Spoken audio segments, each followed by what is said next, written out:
Hey everyone, today we're going to talk about annuities. If you're watching this, I hope you have a passing familiarity with some basic concepts in compound interest already, because we're going to be making use of those in this video. Specifically, we're going to take a look at the strategy used in two settings, and extend that strategy to a more useful setting. Both of these are pretty common setups for problems when you're first being introduced to compound interest. The first one is that someone out there has got this big lump of money, lets it grow and touch for a while in some sort of investment scheme, and then takes all of it out at once to use it. Maybe someone wants to buy a house, or pay for their kids' college, or buy a car, but they don't have enough money now, so they have this smaller amount of money that they leave and let grow for a bit. Number two is kind of a symmetric situation. Someone's got this big debt, right? They've incurred a huge loan, maybe they've just bought their house, and this big debt gets bigger for a while without being touched, and then the person pays all of it off at once. And as I've said, hopefully you're familiar with this formula that handles both of these settings, namely that the future value of whatever it is we're looking at, the debt or the money, is equal to the present value times 1 plus the interest rate over the compounding factor times the compounding factor, or to the power of the compounding factor times the amount of time. If you're not familiar with this formula, go and brush up on it before watching the rest of this video. Now, this is a useful formula, and it's useful beyond just handling these two situations. And that's good, because the thing is, these two situations are not actually common in real life. Take, for example, the example of the young person saving for retirement that we talked about earlier. Very few young people have these huge lumps of hundreds of thousands of dollars to just throw into their retirement fund at age 20 and sit on for 50 years. That's generally not how it works.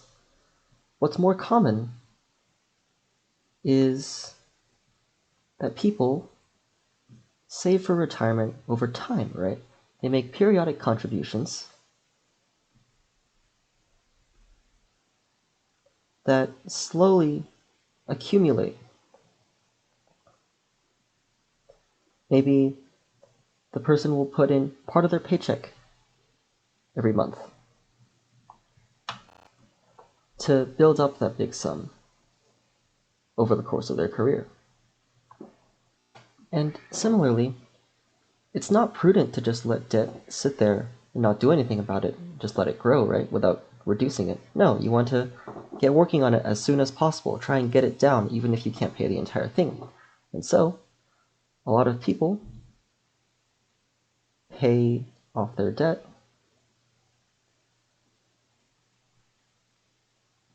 in periodic installments.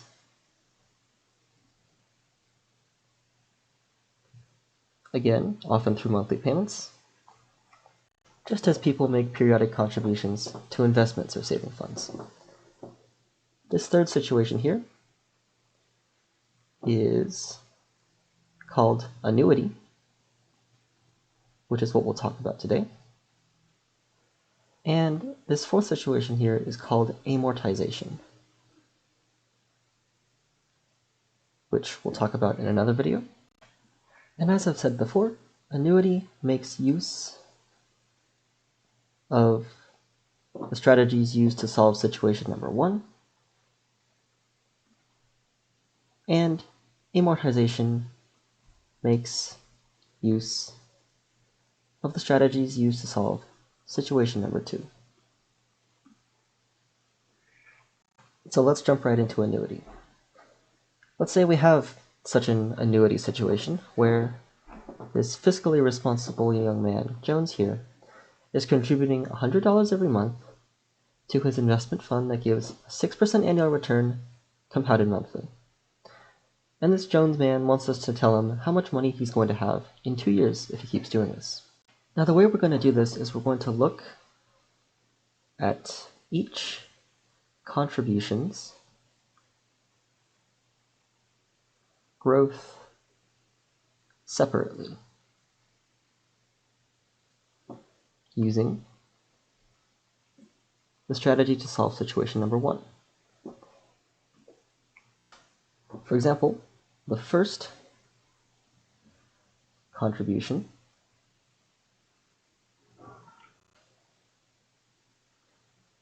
begins as $100 on month 1 and grows on months 2, 3, so on, all the way to 24, which is 23 times. Therefore, our knowledge of situation number 1 tells us that this $100 becomes 100 times 1 plus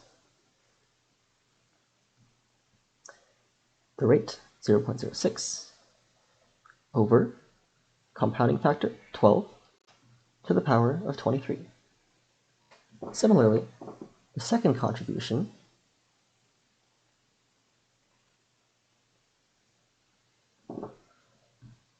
is $100 on month 2.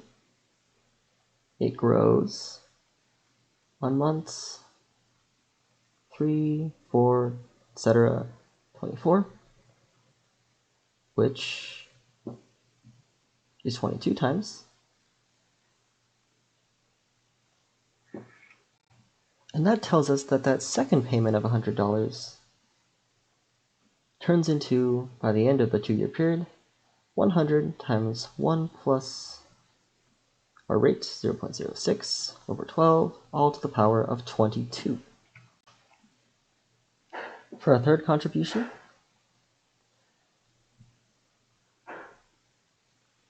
we have similar logic that tells us it grows 21 times, which means it goes from 100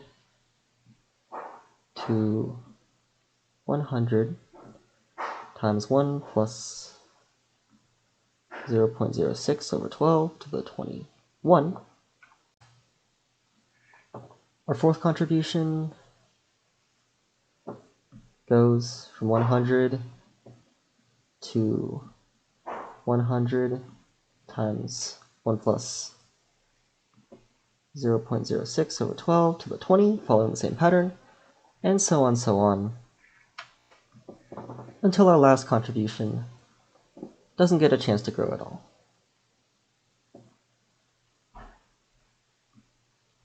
Each successive contribution grows less and less until we get to this no growth situation for the last month.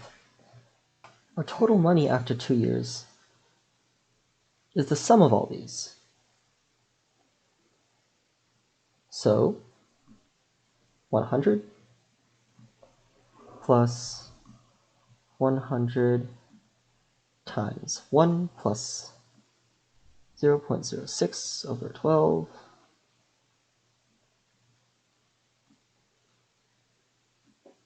plus 100 times that 1 plus 0.06 over 12 squared times that cubed, and so on, until our final term in this sum is 100 times 1 plus 0.06 over 12 to the 23rd.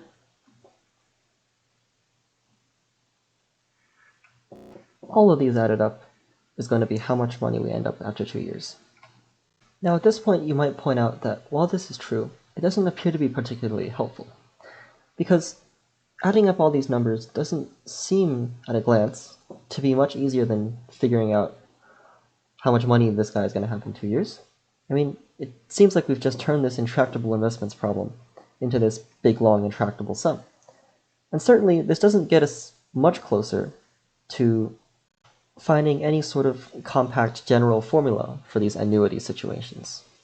But it turns out there's a very handy formula to solve sums that look like this one. This kind of sum, where you take an initial amount and add on terms where each successive term you multiply the initial amount by some ratio, which in this case is 1 plus 0.06 over 12. This kind of series is called a geometric series. And the formula for any such series, where you call the initial amount A, and the ratio, we'll call it K, just to differentiate between the rate and the ratio.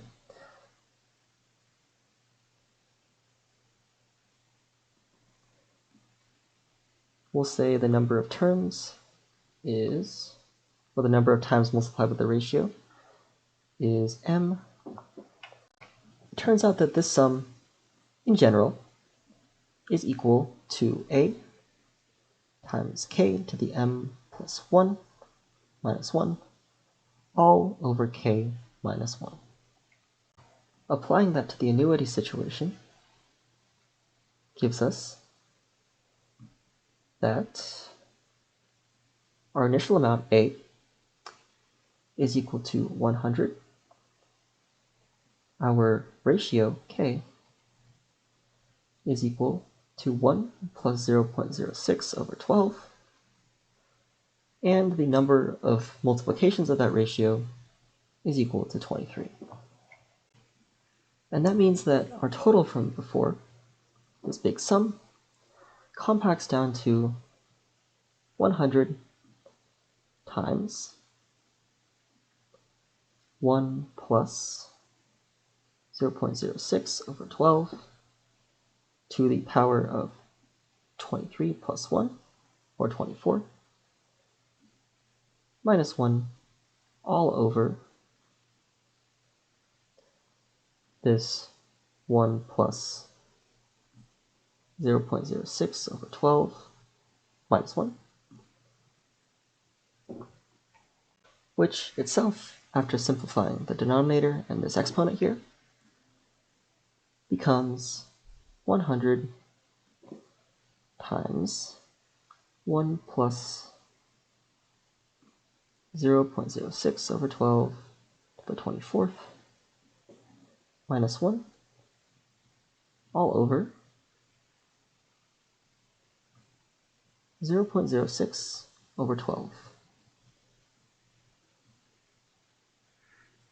Now notice here that none of the strategy we used to get this expression depended on the particular numbers used, right? I could have used 200 instead of 100. I could have used an interest rate of 8%.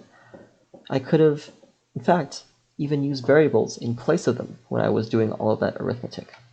So I hope it's not a stretch to believe that the general formula for solving annuities, the annuities formula,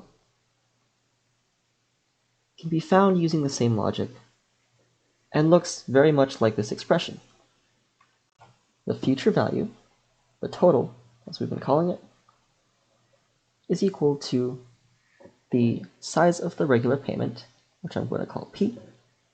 In this case, that was 100, times 1 plus our rate. In this case, that was 6%, over the compounding factor, which in this case was 12, times the compounding factor times the length of time, which in this case were 12 and 2 years, minus 1 all over this rate, 0.6 or 0.06, and the compounding factor, 12. Now, annuities and amortization are not quite as symmetric, like the two simpler situations, 1 and 2 were. So there's actually a different formula for amortization that I'll be covering in another video. I also encourage you to check out the video I'll be making on the geometric series formula, because the way that this formula for it is proved is actually quite ingenious and clever, in my opinion, and definitely worth seeing. But otherwise, that's all I had for today. Thank you all for watching.